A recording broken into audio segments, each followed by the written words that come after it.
85mm 直徑嘅碟啦。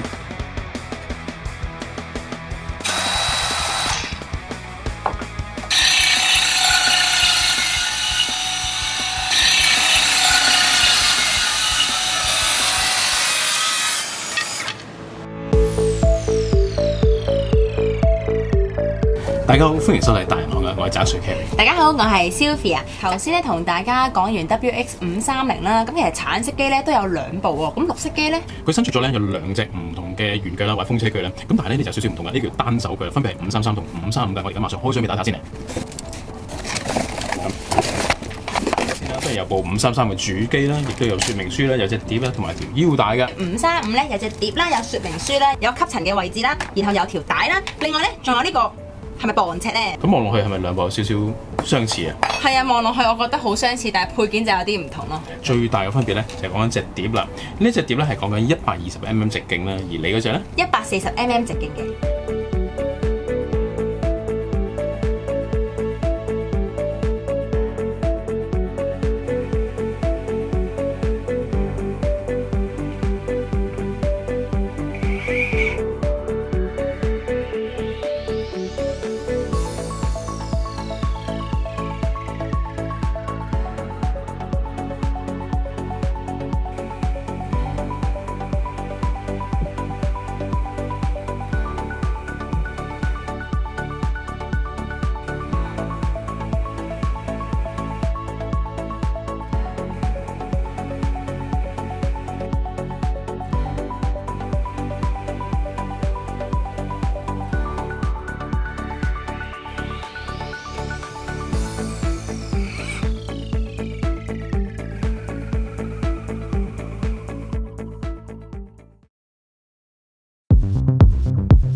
條400尺嘅料嘅時候咧，往往咁樣殺嘅時候咧，我哋需要用到好多嘢嘅。第一條壓尺啦，咁其實咧有啲快啲嘅方法嘅，就好似呢條靠山啊，好似今日喺呢度我開條900mm嘅呢個位置，我開咗。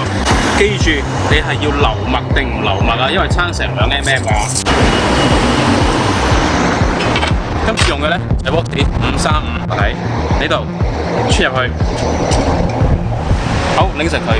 呢個步驟記住唔可以心急，差1分咧差好遠㗎啦。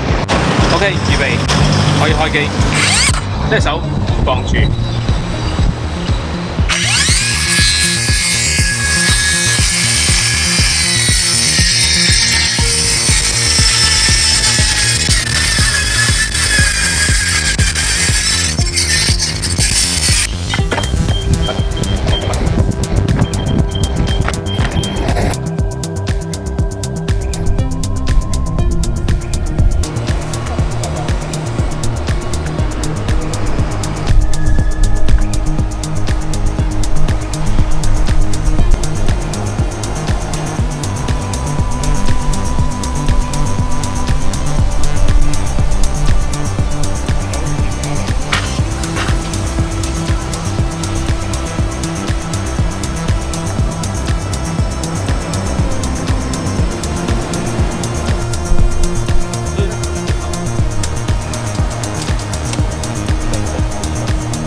而家咧，我哋選呢塊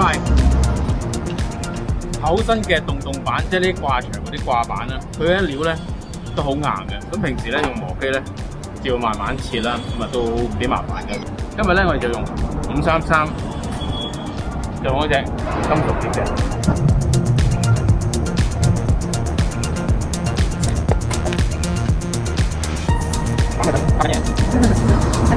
好。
in my lane fast, call it high speed. I've been working hard, yeah, I've been working nightly. If you think you'll win, ha, nah,6點零件，颱風斬鐵，斬呢塊6點幾厚嘅鐵板，400尺，睇下可唔可以一刀擠過去。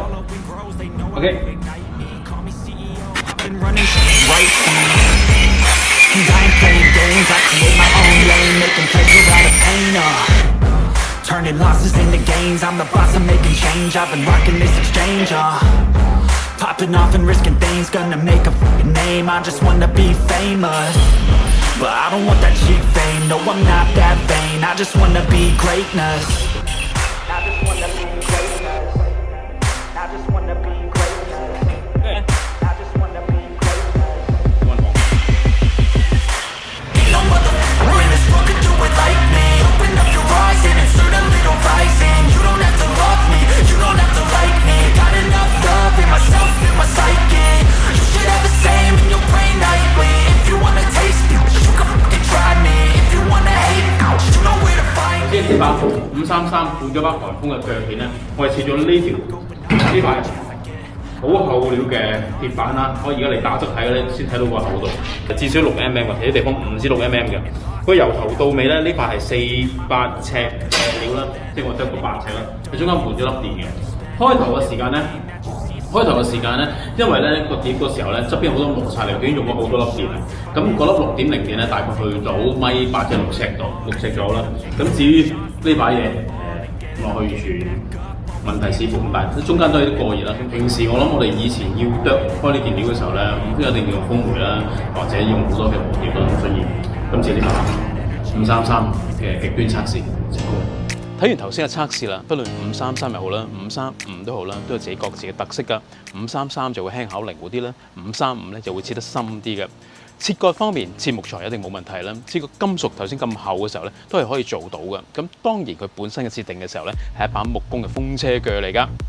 加上呢類型嘅配件啦，加咗落去嘅時候咧，不論你開大料又好啦，或者開層板都好啦，都係非常之方便㗎。不論533或者535都好咧，前呢一粒螺絲咧，都係要用呢條匙去開嘅。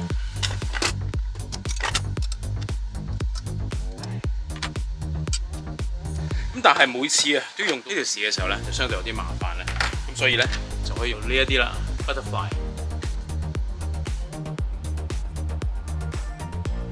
另外533同535咧有個分別之處嘅，就係533咧係有2個 slot 去裝磅尺啦，而535咧係第1個㗎。裝前同裝後有咩分別咧？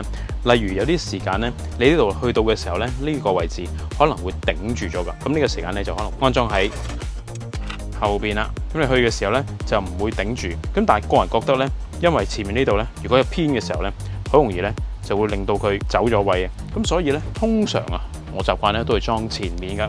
咁但係亦都可以咁樣嘅喎。當兩條同時安裝嘅時候咧，呢度啊會更加平穩啊去推動㗎啦。見唔見？而家我可以好肯定兩邊係平穩去做㗎，亦都有一個做法咧，就係加條木喺度，即係呢兩條咧同時間固定咗㗎，咁更加咧呢個推動嘅時候咧就更加順滑啦。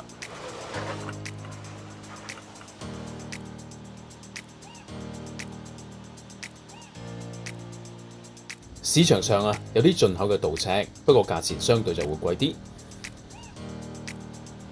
Woodman 呢支靠山咧，除咗用喺威克士，亦都可以用喺其他風車鋸上面㗎。